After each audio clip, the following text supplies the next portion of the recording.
Perhatikan pernyataan berikut ini. 1. Kadar estrogen meningkat, produksi FSH dihambat. 2. Kadar estrogen meningkat, LH dihasilkan. 3. Folikel mengkerut berubah menjadi korpus luteum. 4. Endometrium menjadi tipis. Pada sistem reproduksi manusia, peristiwa berikut yang terjadi pada fase ovulasi. Kita tahu ovulasi adalah fase di mana lepasnya ovum dari ovarium. Nah, ketika ovum itu lepas dari ovarium,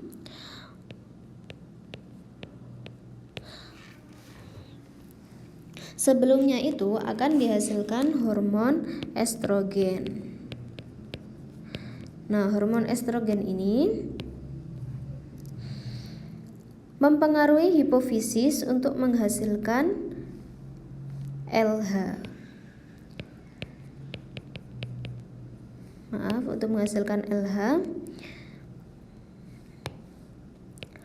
LH inilah yang akan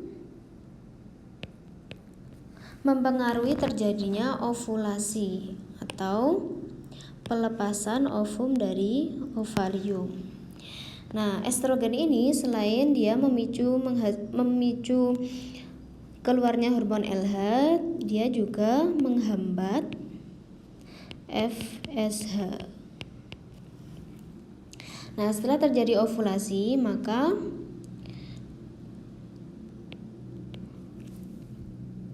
ovum yang sudah keluar, maka badan pelindungnya akan berubah menjadi korpus luteum. Nah, korpus luteum ini akan menghasilkan hormon estrogen dan progesteron. Kedua hormon ini fungsinya adalah sebagai penebalan endometrium, sebagai persiapan apabila ada sperma yang masuk, kemudian untuk melekatnya janin. Jadi hormon yang ada,